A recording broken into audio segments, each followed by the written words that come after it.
When the 2010 Constitution was started,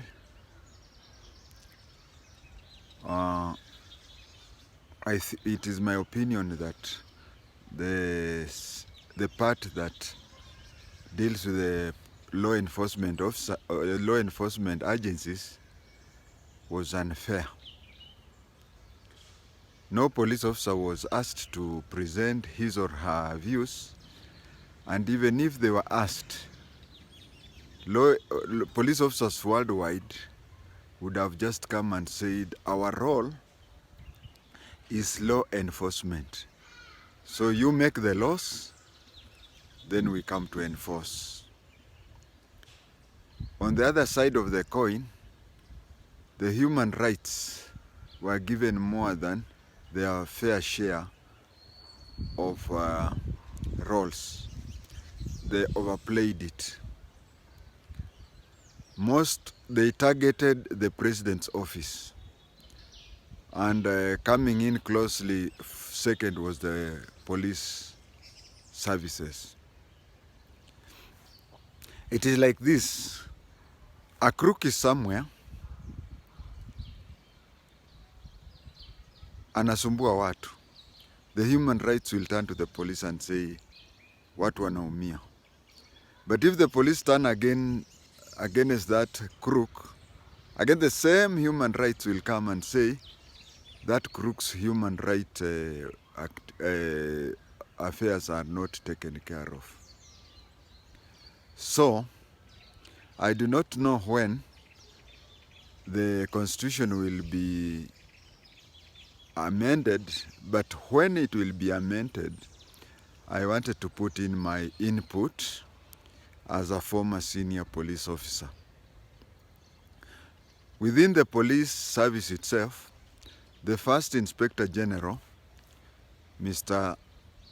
Sieke, behaved more like a chief of the general staff. He was holding a skeleton office, and the DIGs were like full forces. The Boynet and Mutiambai have more or less made the office of the IGP be a bit stronger. That one I do encourage. Initially, we had the head of the investigation, Ambassador Muhoro, always fighting Madam Gladys over the DIG used to believe that the Directorate of Criminal Investigation was under her. The reason being, in the 2010 Constitution, nobody mentions about, they talk of the role of the DCI, but nobody has talked about the rank of the DCI. Currently, the DCI is the Director of Criminal Intelligence puts on the ranks of DIG. But a future setup may lower him or make him upper. I have in mind James Kanyotu. James, when Philip Mule Kilonzo was made the Commissioner of Police, Brother James was annoyed. He was annoyed because Corporal Philip Mule Kilonzo, when he was attending the inspector's course, Brother James was an assistant commissioner of police. Now he refused to be called a deputy commissioner of police and appointed himself a commissioner of police, which was against the Constitution then. So he did an unconstitutional matter, and we should have also the head of the investigation have his position in the Constitution. Is he of the same rank with the other DIGs? That one should not be at the whims of the environment then. I propose that we have one IGP, then we have several DIGs. The first DIG should be the DIG in charge of general duties. The second DIG should be in charge of SWAT. I do not want us to have a DIG in charge of AP. We are still carrying the name Administration Police, even after they divorced from National Government Administration. So we should have a second DIG who is in charge of SWAT. And SWAT should include GSU, AS2, Border Patrol Unit, Critical and Infrastructure Protection Unit, and etc. The paramilitary wing. The third DIG should be, because the current head of DCI has imposed on himself the rank of Director General. I don't know where he got that idea.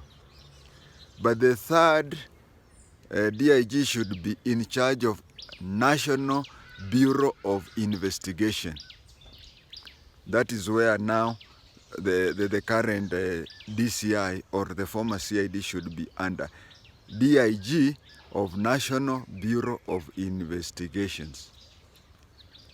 The fourth DIG should be the person we now call Commissioner General of Prisons. He should be renamed Deputy Inspector General in charge of corrective services. The next DIG and the last one should be the DIG in charge of forest and wildlife. Under the DIG in charge of forest and wildlife, he should have two deputies. His two deputies would be Principal Assistant Inspector General in charge of forest and Principal Assistant Inspector General in charge of wildlife.